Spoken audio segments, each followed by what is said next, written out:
வணக்கம். சோதிட ஆர்வலர், சோதிட நண்பர் இவர்களுக்கு என்னுடைய அன்பான வணக்கங்களும் வாழ்த்துக்களும்.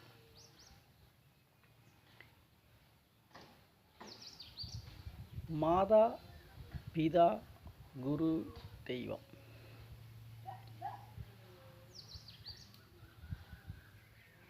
இவர்களை நெஞ்சில் நிறுத்தி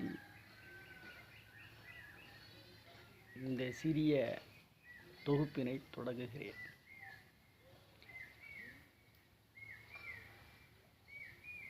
சோதிடம் என்பது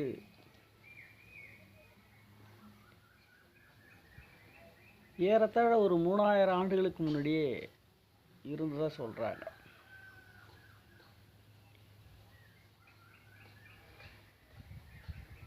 ஒரு தொழில் அல்லது ஒரு கலை. உண்மை இல்லை அப்படின்னு சொன்னால் இவ்வளோ நாள் நீடிக்குமா? நீடிக்கிறதுக்கான வாய்ப்பே இருக்க முடியாது. உண்மை இல்லைன்னா நீடிக்க முடியாது. சரி, அப்புறம் ஏன் சோதிடம் பொய்யாக்கப்படுதா? பொய்யா? சோதிடர் பொய்யா? சொல்கிறவங்க பொய்யா அப்படின்னு கேட்டால் சோதிடம் உண்மை.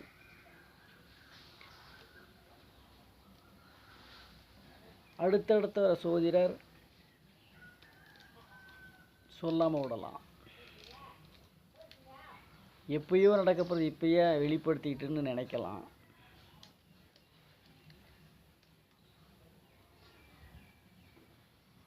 அல்லது இன்றைய காலகட்டத்தில் வேகமான வளர்ச்சி, எந்திர உலகம். பழங்காலத்தில் ஜோதிடர்கள் தான்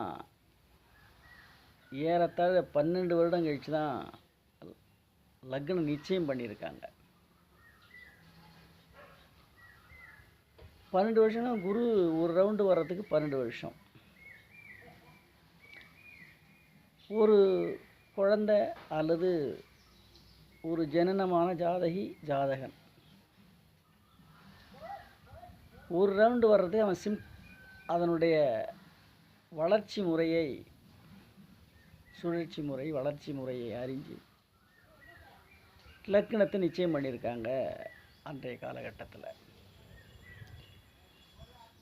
அதுலேயும் குறிப்பாக அரசர்களிடத்துல தான், அரசர்களும் குரு நீல மன்னர்கள் தான் சோதிடமே இருந்திருக்கு. இன்னொன்று, சோதிடம் அப்படின்போது ஆதரித்த தொழிலை தவிர அங்கீகரிக்கப்பட்ட தொழிலாக இல்லை. சோதிடர்களை குறுநில மன்னர்களும் அரசர்களும் ஆதரிச்சிருக்காங்க. அவங்களுக்கு ஒரு பெரிய ரெஜிஸ்ட்ரேஷன்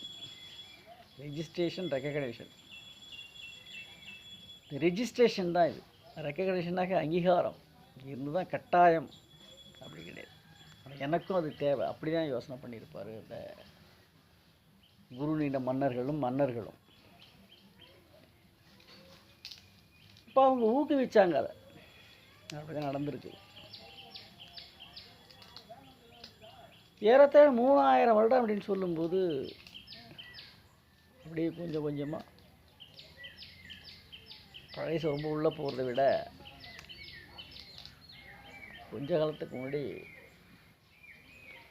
மக்களாட்சி வரும்போது என்னால் எதையும் செய்ய முடியும் அப்படின்னு உள்ளொன்று வச்சு புறமொன்று பேசக்கூடிய அரசியல்வாதிகள் காலகட்டங்கள் வரும்போது இது புறக்கணிக்கப்பட்டிருக்கு, கடுமையாக பாதிக்கப்பட்டிருக்குது தொழில். அப்படியும் அங்கொன்றும் இங்கொன்றும் அங்கொன்றும் ஓடி அந்த ஆடி இன்னைக்கு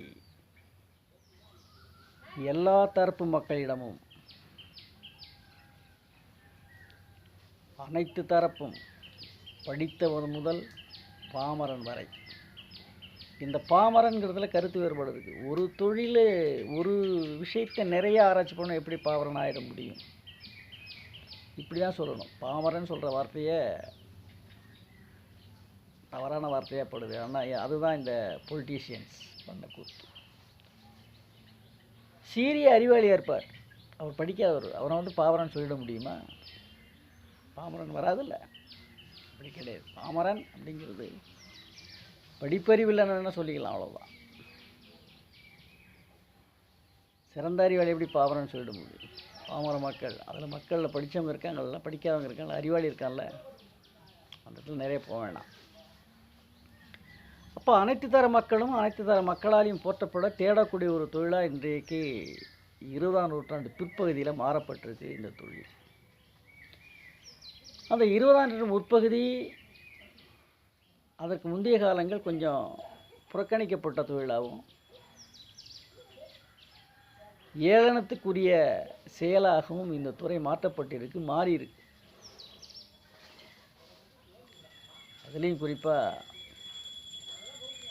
2000க்கு அப்புறம்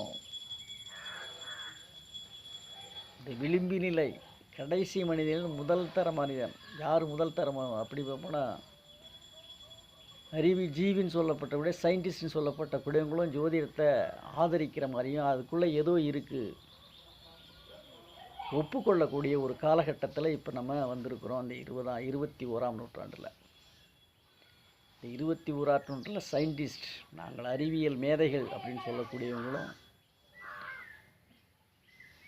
படிப்பறிவே இல்லை, அவங்களும் தேடக்கூடிய, ரெண்டு தரப்பாரும் மேலிலிருந்து டாப்டு பாட்டம் தேடக்கூடிய அல்லது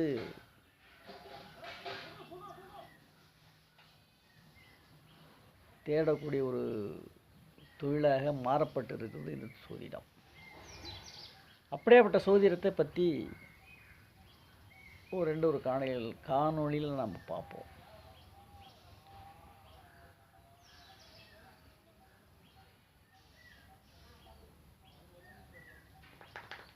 முதலில்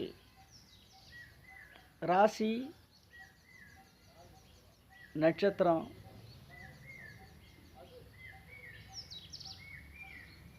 லக்னம்,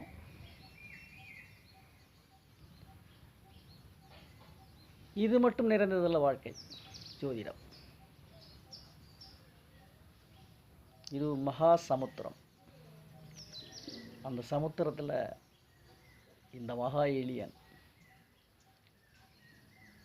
எனக்கு தெரிஞ்ச சிற்றறிவை இன்னும் சில பேருக்கு, யாரோ ஒருத்தருக்கு, எங்கேயோ ஒரு மூலையில் எந்த ஒரு இடத்துல உள்ளவனுக்கும் தெரிஞ்சுக்கணும், போய் சேரணும் அப்படிங்கிற ஒரு நல்ல எண்ணத்தில்